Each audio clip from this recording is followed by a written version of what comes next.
अब हम आपको भारत की राजनीति में लाते हैं और भारत की राजनीति के आम आदमी अरविंद केजरीवाल का सुपर वीआईपी काफिला दिखाएंगे। जब आप ये तस्वीरें देखेंगे काफिले की तो आपको ऐसा लगेगा कि भारत नहीं, शायद दुनिया का कोई बहुत बड़ा नेता भारत आया हुआ है। आपको थोड़ी देर के लिए लगेगा कि शायद डोनाल्ड ट्रंप भारत आ गए हैं। आज अरविंद केजरीवाल पंजाब में थे और उनके साथ 21 गाड़ियों का काफिला था, जिसमें एक एम्बुलेंस थी, एक फायर ब्रिगेड की गाड़ी थी, एक जैमर था और 350 से ज्यादा पंजाब और दिल्ली पुलिस के जवान थे। अरविंद केजरीवाल 10 दिनों के विपश्यना शिविर में शामिल होने के लिए पंजाब के होशियारपुर पहुंचे हैं और आज शाम को 5:30 बजे जब उनका यह लंबा चौड़ा काफिला होशियारपुर के आनंदगढ़ पहुंचा तब वहां उनके लिए वीआईपी प्रोटोकॉल जारी किया गया था और जब तक केजरीवाल वहां के मेडिटेशन सेंटर नहीं पहुंचे तब तक आम लोगों के लिए इन सड़कों को बंद रखा गया था। तो पहले तो आप काफिला देख लीजिए, एक के बाद एक करके कितनी गाड़ियां इस काफिले में हैं, उनकी गिनती भी हमने की है। और क्या आप ये मानेंगे कि ये काफिला एक आम आदमी का है? ये काफिला उस नेता का है जिसने आम आदमी पार्टी नाम की राजनीतिक पार्टी बनाई, जिसने सबसे पहले देश के लोगों को यह बताया कि हम आम आदमी की राजनीति करेंगे और आम आदमी की तरह ही हम रहेंगे। वो नेता जिसने ये कहा कि वो ना कभी बड़ा बंगला लेंगे, ना वीआईपी सुरक्षा लेंगे, ना बड़ी बड़ी गाड़ियां लेंगे, ये उनका काफिला है। इतनी देर हो गई मुझे बात करते करते, लेकिन काफिला खत्म नहीं हुआ, अभी भी 18वीं गाड़ी ही चल रही थी। तो आप देख लीजिए इस काफिले को, ये आम आदमी पार्टी के संयोजक अरविंद केजरीवाल का काफिला है और ये काफिला तब है जब उनके पास कोई भी संवैधानिक पद नहीं है। ना तो वो इस समय मेंबर ऑफ पार्लियामेंट हैं, ना ही इस समय वो दिल्ली के एमएलए हैं, ना ही कोई मंत्री हैं। कोई संवैधानिक पद उनके पास इस समय नहीं है, लेकिन फिर भी काफिला देखिए। और इस काफिले में वो कहां जा रहे हैं? अध्यात्म की तरफ जा रहे हैं, विपश्यना की तरफ जा रहे हैं। विपश्यना करने के लिए ये आप कह सकते हैं ये वीआईपी विपश्यना है। तो वीआईपीओं की जो विपश्यना होती है वो कैसे होती है देखिए। और विपश्यना क्या है? विपश्यना एक प्राचीन ध्यान विधि है जिसमें आत्म अवलोकन और आत्म शुद्धि की जाती है। और इसका मतलब होता है जो चीज जैसी है उसे उसी तरह से देखना और ध्यान की मदद से, मेडिटेशन की मदद से आत्म अवलोकन करना।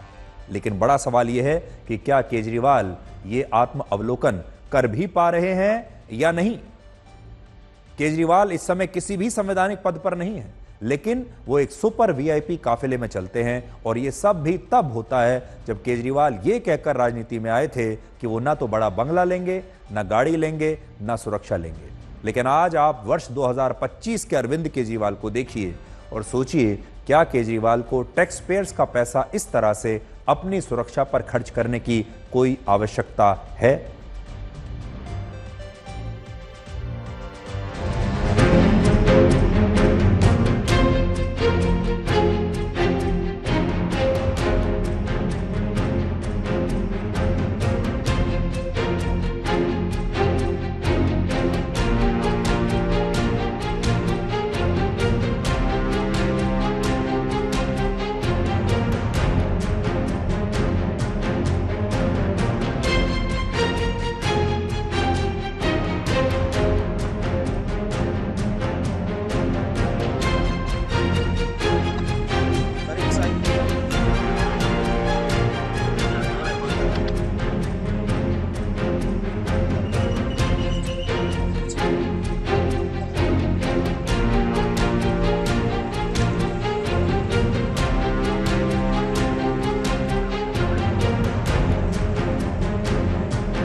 जब मैं मुख्यमंत्री बनाया ना, बहुत लंबी गाड़ी भेजी थी मेरे घर, लाल बत्ती लगी पड़ी थी उस पे।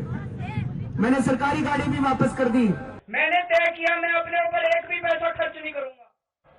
मैंने मुख्यमंत्री की गाड़ी भी नहीं ली भाई साहब, अपनी टूटी फूटी वैगनार में घूमा करता था। मुख्यमंत्री होके मैं अपनी टूटी फूटी वैगनआर में घूमता था, ना मैंने सिक्योरिटी ली, रेड लाइट पे रुकता था। नहीं तो मुख्यमंत्री के लिए रेड लाइट थोड़ी होती है भाई साहब, होती है क्या मुख्यमंत्री के लिए? मैं रेड लाइट पे रुकता था, जनता रोक लेती मेरे को, मैं अपना शीशा नीचे कर लेता, जनता बात करती, कहते जी ऐसा मुख्यमंत्री नहीं देखा जिसको रेड लाइट पे रोक के उससे बात कर लो। मैंने ये कहा था मैं बड़ी बड़ी गाड़ियां नहीं लूंगा, बड़े में मेरे साथ 10 आगे गाड़ियां 10 पीछे गाड़ियां नहीं चलेंगी।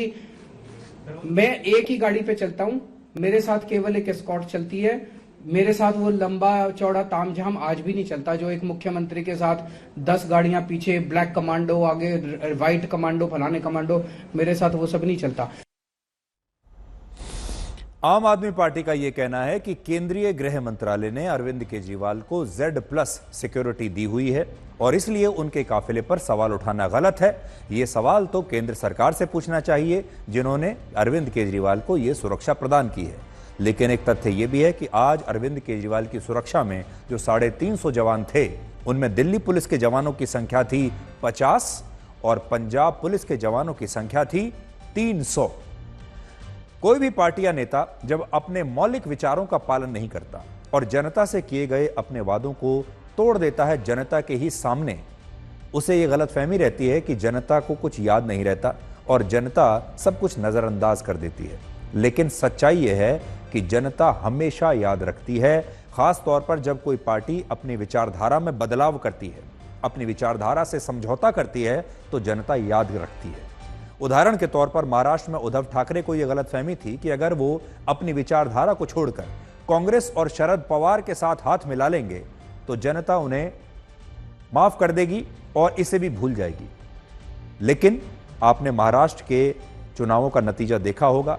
आज गठबंधन के कारण उद्धव ठाकरे की राजनीति अपने अस्तित्व की बहुत बड़ी लड़ाई लड़ रही है और यही बात अरविंद केजरीवाल पर भी लागू होती है, जो आम लोगों की राजनीति करने के लिए आए थे, जो पहले इन सारी पॉलिटिकल पार्टीज और नेताओं की आलोचना करते थे, जो वादा करते थे कि वो कभी कांग्रेस के नेताओं जैसे नहीं बनेंगे, जो वो कभी लालू यादव जैसे नहीं बनेंगे, बाकी के नेताओं की बात करते थे कि वो कभी इतने भ्रष्ट नहीं बनेंगे और ना ही इन नेताओं से कभी हाथ मिलाएंगे।